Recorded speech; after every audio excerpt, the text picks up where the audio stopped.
It's 9:47 a.m. Eastern Time. A Bloomberg terminal in Lower Manhattan starts flashing red, then another, then thousands across every financial center on Earth. Someone in the New York Fed's trading desk picks up a phone. Their hand is shaking. In the next 11 hours, the global financial system will experience something it was designed to never survive.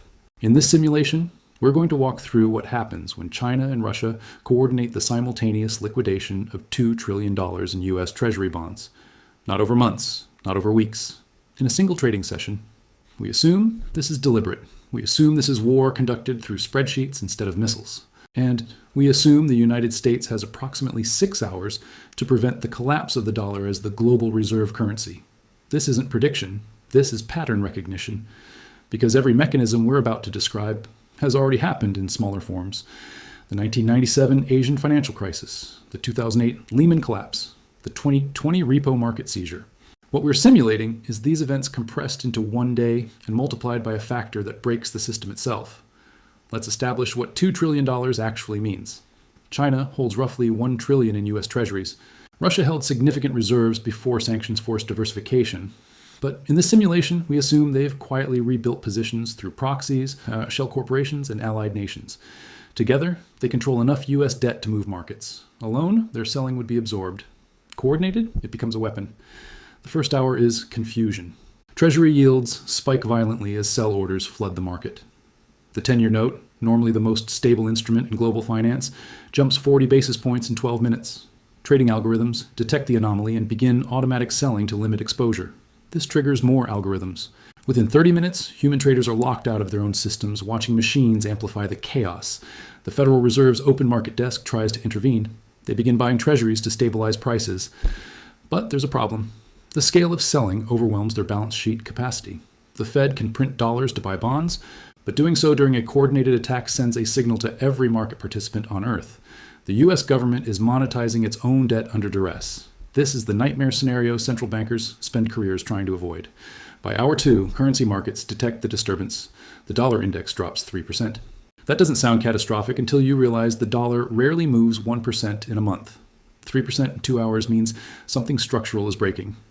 Forex traders in London, Singapore, and Sydney start selling dollars, not because they want to, but because their risk models force them to. Leverage in currency markets is often 50-1. A 3% move can wipe out positions held by sovereign wealth funds. The Treasury Secretary is now in the Oval Office. The conversation is brief. There are 3 options. Let the market collapse and rebuild credibility through pain. Implement emergency capital controls and freeze foreign holders from selling. Or print enough money to buy every bond being dumped and accept the inflationary consequences. All 3 options end the dollar's dominance. The question is, which ending is survivable? Historically, this is where governments choose the printing press, not because it's wise, because it's the only option that doesn't cause immediate riots. The Fed announces an emergency expansion of quantitative easing. They'll purchase $500 billion in treasuries immediately with more if needed. The statement is carefully worded to avoid panic. It fails. Markets interpret the Fed's move as confirmation. If the central bank has to intervene this aggressively, this quickly, the situation is worse than displayed. Gold jumps 8% in 14 minutes. Bitcoin surges past $70,000 as investors flee to anything not controlled by a central bank. But the real carnage is in equities. The S&P 500 opens down 6%. Circuit breakers halt trading for 15 minutes. When markets reopen, the selling accelerates. Pension funds holding 60-40 stock bond portfolios are getting destroyed on both sides. Bonds are collapsing because yields are spiking. Stocks are collapsing because higher yields make equities less attractive, and because the dollar's instability threatens every multinational corporation's earnings. By hour 4, the contagion spreads to Europe. The European Central Bank faces an impossible choice. Defend the euro by raising rates to attract capital fleeing the dollar, which would crush their already fragile banking system. Or cut rates and watch the euro collapse alongside the dollar.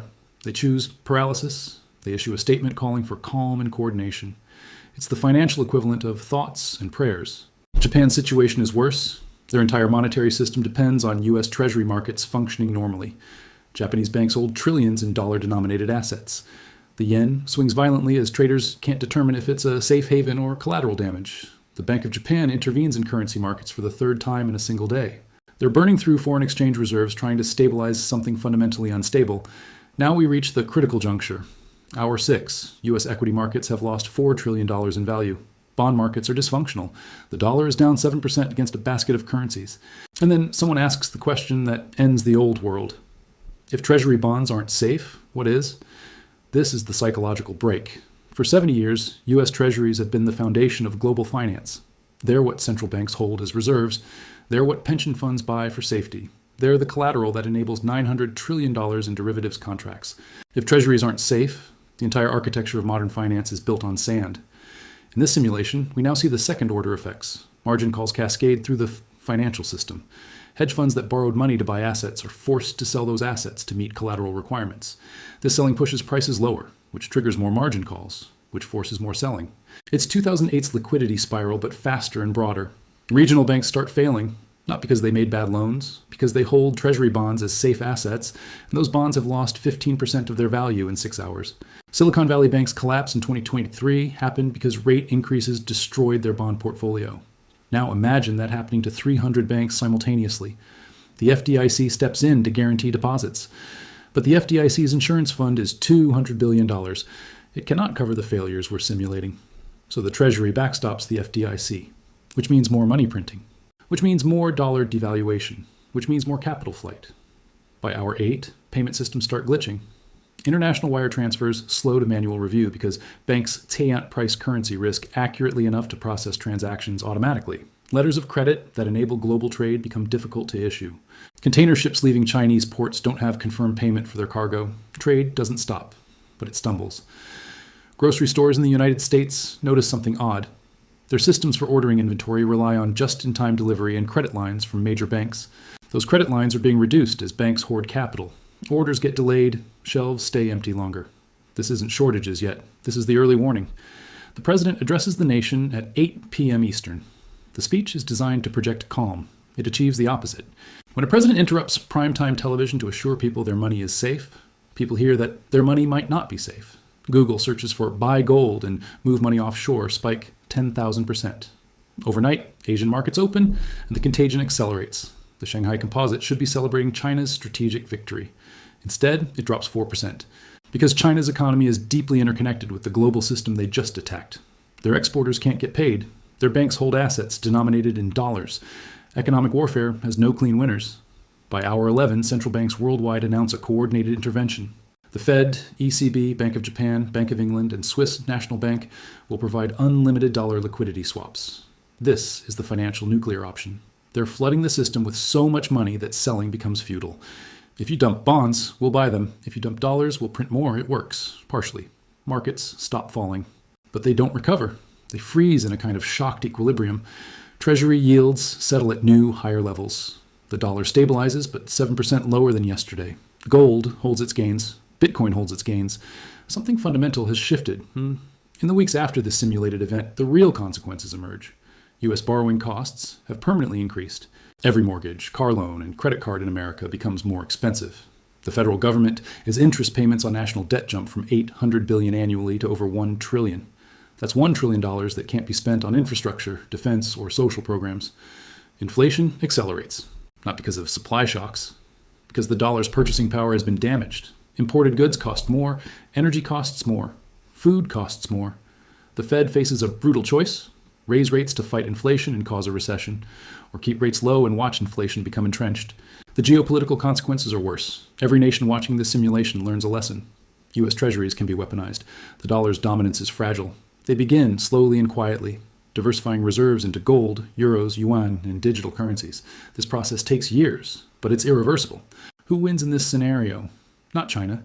Their export economy suffers. Their dollar reserves lose value. But they've demonstrated that economic interdependence cuts both ways. Not Russia. They're too small to benefit from global chaos, but they've proven they can inflict pain beyond their weight class.